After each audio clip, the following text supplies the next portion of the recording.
Welcome to the Legacy Project podcast, where we explore the art of storytelling and the lasting power of personal history. I'm your host, Don Fessenden, and today we're talking about one of the richest forms of storytelling you can pass down, sharing stories of intergenerational wisdom. Every family has its keepers of knowledge, grandparents, elders, aunts, and uncles who lived through experiences we can only imagine. Their voices carry lessons not found in textbooks. Their stories offer insights forged through time, hardship, joy, and change.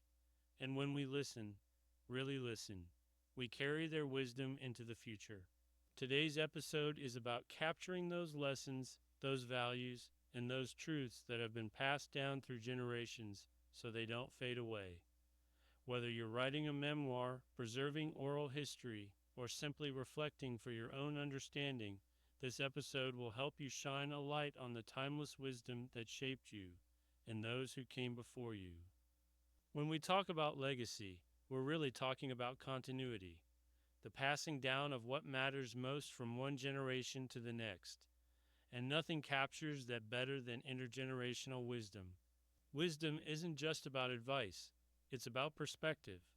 It's about understanding how your great-grandfather weathered the Great Depression, how your grandmother raised 5 children on sheer resilience, or how your parents navigated cultural shifts, economic change, or family upheaval. These stories shape our values. They anchor us. They remind us that we're not the first to face uncertainty, to feel lost, to find joy. And if we don't write them down or record them, we risk losing that treasure forever. Capturing intergenerational wisdom is about preserving not just who they were, but what they knew. And in doing that, we create a bridge between the past and the future. Intergenerational wisdom often hides in plain sight. It's not always a dramatic quote or a grand lesson.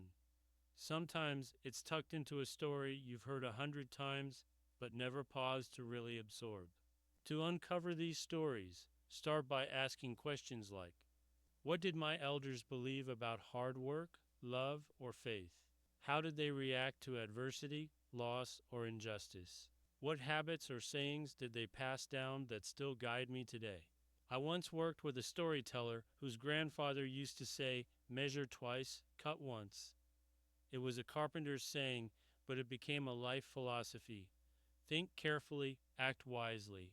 Another wrote about her mother's habit of always setting an extra plate at the table, just in case someone needed a meal. That quiet gesture carried a legacy of kindness, generosity, and community that rippled through generations. So look again at the routines, the phrases, the decisions. They often hold more wisdom than we realize. If you still have access to parents, grandparents, or older relatives, now is the time to listen. Ask questions that go beyond the surface. Give them space to remember and reflect. And most importantly, record their answers. You don't need fancy equipment. A phone recording, a journal entry, even handwritten notes can preserve their words. Start with prompts like, what was the hardest thing you ever had to do, and how did you do it? What advice would you give to your 20-year-old self? What do you hope your grandchildren remember about you? And don't rush. Let stories unfold naturally. Some of the most profound wisdom reveals itself in the pauses, the tears, or the quiet laughter that surfaces unexpectedly. Once you've collected stories or memories, think about how to weave that wisdom into your writing. You can include direct quotes from your elders or use their life stories as narrative anchors for the lessons you want to share.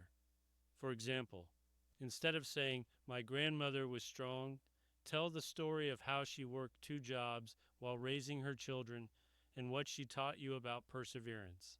Instead of writing, my father taught me discipline. Describe how he woke at 5 a.m. every day to work the fields, even when no one was watching. These scenes bring the wisdom to life and allow your readers to feel the impact, not just hear it. You can also reflect on what those lessons mean to you now. Have you passed them on? Have you interpreted them differently in your own life? Have you struggled with them? That internal dialogue is what turns a family story into a legacy story. Lastly, when sharing intergenerational wisdom, take a moment to honor those who carried it, even if they weren't perfect, even if their lessons came from hardship or mistakes. Writing about someone's wisdom is a way of saying, "You mattered. What you knew matters, and I will carry it forward." Include their name, their voice, their humanity. One storyteller wrote a chapter simply titled, "What I Learned from Papa Joe." It was full of short, powerful lessons, some funny, some heartbreaking. But what made it memorable was the love and reverence woven through every word. That's what legacy writing is about. Not just facts and timelines, but heart. As we close today's episode, I want to encourage you to reflect on one piece of wisdom you received from an elder in your life. Write it down. Just one story, one lesson. You don't have to write a full memoir today.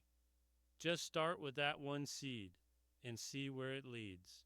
If today's episode moved you, I'd love to hear your reflections. Connect with me on social media or visit my website. And if you want more help bringing your family's stories and values to life, check out my book, The Legacy Project, a guide to sharing your story. Thank you for joining me on the Legacy Project podcast. Your story and the wisdom passed down to you matters more than you know. Start writing, start sharing, and leave your mark. I'll see you next time.